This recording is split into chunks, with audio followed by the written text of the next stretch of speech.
Fox News contributor Mercedes Schlapp joins us now. First of all, I think what she did had to have been premeditated. This wasn't a spur of the moment, oh, let's do this. She thought about it. It was definitely, there was thought put into this. Obviously, she works closely with Tyler Shields, who is the photographer known as the bad boy of photography. And Shields is actually standing by the photo. He's basically saying, if you make art, you got to stand by it, which is just absolutely appalling. I think about those victims, those families who have had, family members be beheaded by ISIS or by terrorist groups. And the fact that that's even part of our popular culture in this discussion, in this particular ISIS photo that Kathy Griffin took, I think it's just something that is disgraceful. I think it exposed the contempt which so many people on the left feel for President Trump, and frankly, the hatred.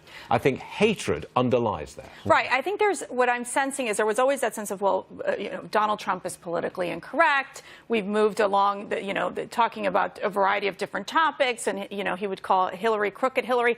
But there's a line.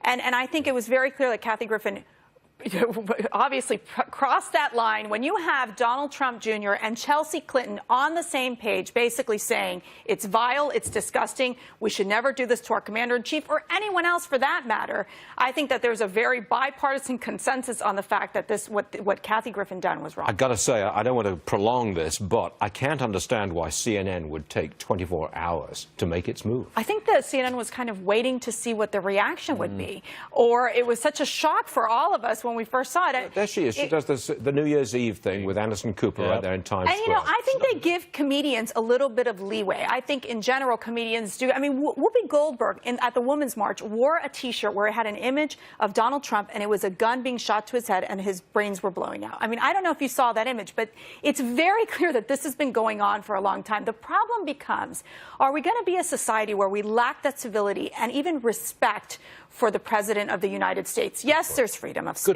Good point. But, Varney, at the same time, do you get to a point that we can't get past that and really have a civil discussion on the issues that really matter? The tone of public discourse has gone down and down and down. And, now, look, and the Democrats President blame Trump the Republicans, President but the Trump Democrats is partly have taken... responsible. We have to admit this. President Trump is partly responsible for this. Some of the insults that he was chucking around during the campaign were outrageous. Well, you're right. They weren't very helpful. They were part of the entertainment value, little Marco, crooked Hillary, lying Ted. And so it changed the dynamics of what we knew as traditional politics. With that being said, yes, did he take it too far a couple times? Absolutely. But again, there's a line. Now, did Kathy Griffin cross that line? Absolutely. When you're talking about a beheading of the President of the United States, something that our enemies of state do on a daily basis to Muslims and Christians across the globe, that is where it just goes too far. Well said. Schlapp, you call me Varney. Schlapp. Webster's here, too. Oh, I'm here. Don't forget Webster. You're all right. Thank you, Schlapp. Thanks very much, Mercedes. You're welcome. Thanks very much.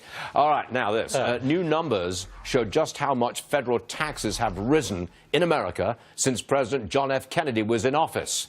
All right, Webster. Thank you, Varney. 1961, the very first year that Mr. Kennedy was elected, federal government taxes per person worked out at right around, what do we have here? Right around $514. But in today's money, because we've updated it, $4,121. What are we at today?